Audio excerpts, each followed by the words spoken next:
Любая вартая нечага кніга – гэта праход аўтара по нацягнутым канаце над безданню. Мы открываем фестиваль библиотеки Свободы книгой Владимира Орлова «Пакуль ляціць страла». И у гэтай праходцы над гэтай безданню ён не толькі мусіў захоўваць хуткасць і трымаць баланс, але мусіў фехтаваць з мінулым, займацца боксам з сучаснасцю і галоўнае, мець на ўвазе галоўную задачу выйграць дуэль з будучыню. Галоўнае, што адзіная галоўная цнота, якая аб'ядноўвае радыё і літаратуру, это дакладнасць, прыўкрасная і бязлітасная.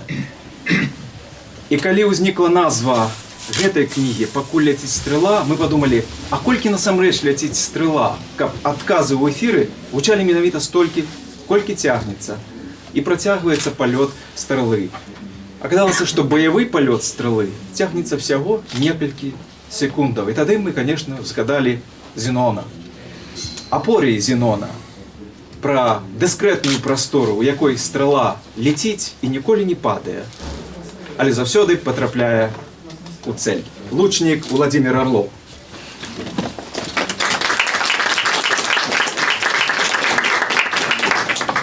Сегодня великое свято, день памяти святой Ефросіні Полоцкой.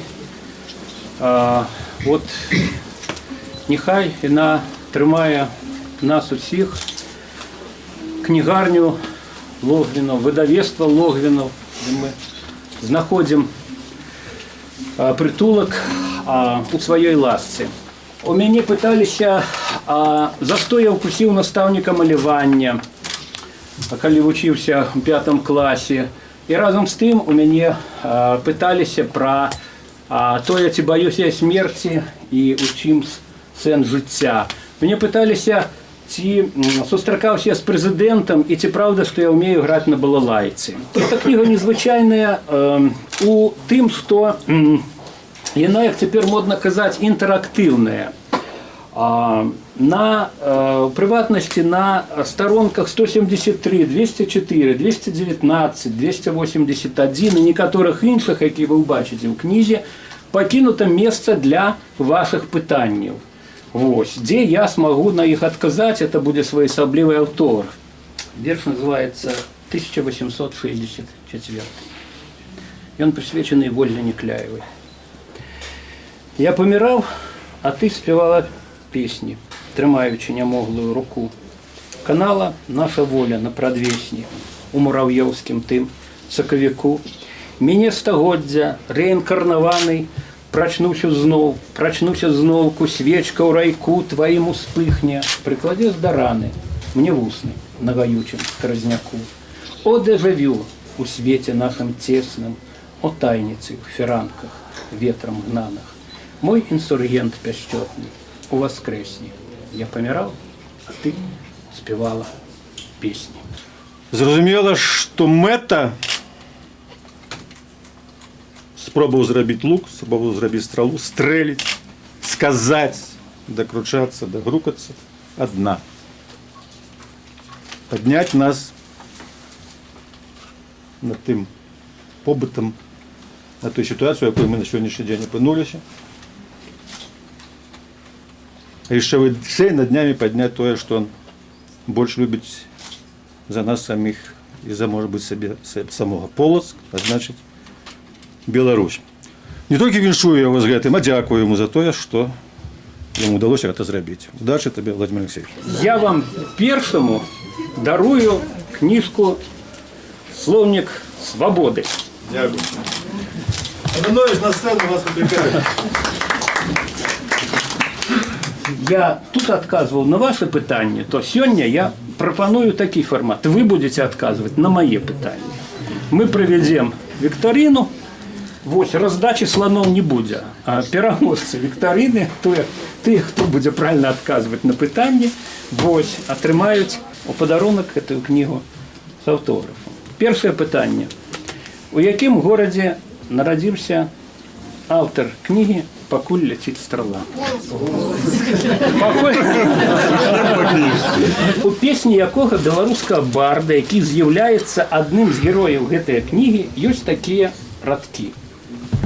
Такія месцы просто так не пакідаюць. Хто першы крикнуў? Так. Такие места просто так не покидают. З іх адыходзяць з Богом хто, а хто з баями. За іх головы и поэмы им складают. Мне ж толькі гонор развітацца выпадае. Да побачення, гаспадыня, пані Вільня. Я зразумею вас ужо без перакладу. Я шмат казаў, а ўсё ж мы не дагаварылі. До побачення, до відзення, вісо, кяро. Кайфа читаць гэтую кнігу, якую можна чытаць спачатку, з канца, з сярэдзіны, з залпам выпіваць, як стакан гарэлкі, ці расцягваць на кожны дзень, як дарагі каньяк, і все адно кайф. Дзякую. Яна была ў майцы з турыстычным парыжскім калажыкам на грудзях. Злева, дзе сэрца, Эйфелева вежа. Справа, насупраць вежы, авеню Шан-Залезе. Спачатку ён дакрануўся справа. Под Елисейскімі палямі не было станіка. Эйфелева вежа забілася хутчэй.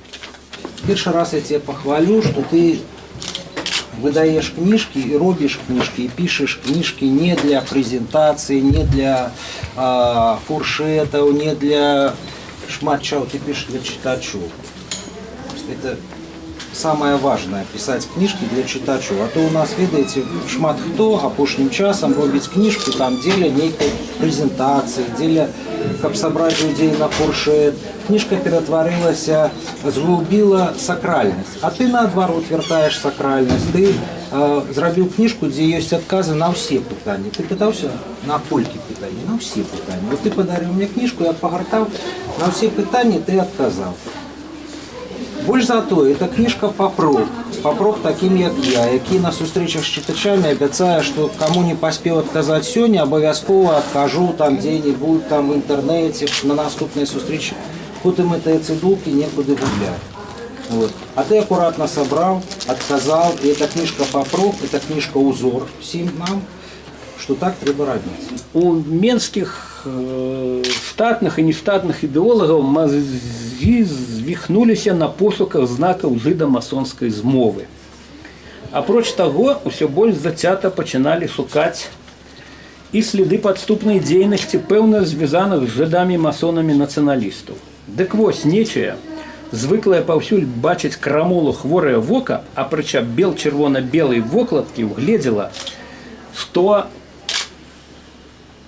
вокладка маецца на ўвазе кнігі «Дзень, калі ўпала страла», апрача бел-чырвона-белай вокладкі, пушчаная мастаком Драчовым, Петром Драчовым страла, пэўна ж у змове з самім Арловым, працінае ў назве кнігі не абы-якія літары, а літары Н-І-Л-А, значыць Ніла.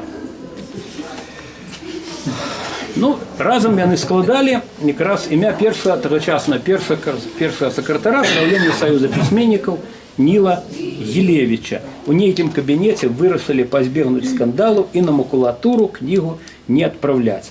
А вось вокладку паліграфістам загадалі перафарбаваць. Белае вакно уручную запэцкалі якімі заўгодна іншымі колерамі, ад ліпуча-залаціста да такога, што, здавалася, калупнеш і запахне. Вось гэтая книжка – это раритет библиографичный, потому что тут белое в окно. Эту книжку праз дзень зняли с продажу и потом зафарбовали. Вот так вот. Тут, значит, хоть эта страла и працінала Ніла, але уже назва вельмі цяжка чыталася. И не істотна, про что он пишет, про то, что я 100 разов ведаю, не ведаю. Я пакуль не прачытаў кніжку да раніцы, я не мог яе пакінуць. І тут Бартос казаў прыкладна тое ж, ведаеце, я так зайздрошчу тым, хто яшчэ эту кнігу не чытаў. У вас будзе столькі асалоды. Мяне зацікавіла не толькі музыка, я ўжо ўсведамляў сябе беларусам. І таму даволі хутка развучыў пазыўныя беларускай службы свабоды, зрабіўшыся слухачом Арсеня Загорнага, Вітаўта Зубковскага, Ларысы Берас, Язэпа Барейкі, Васіля Крупскага. І ўрэшце аднойчы на хвалях свабоды прагучаў мой уласны голас. Мне хацелася б сказаць словы шчырай падзякі тым, хто меў непасрэднае дачыненне да выхаду гэтай кнігі, аўтару, напісанай гекзаметрам прадмовы, што таксама робіць кнігу незвычайнай, Александру Лукасуку,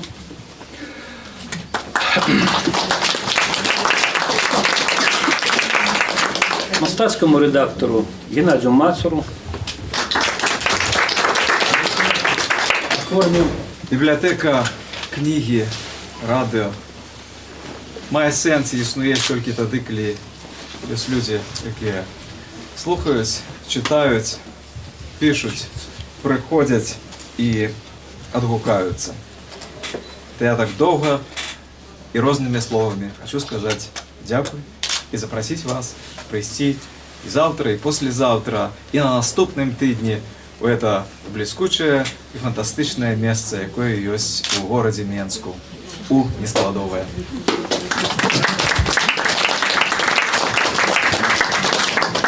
Пробачте мене, що я вас трохи переіначив.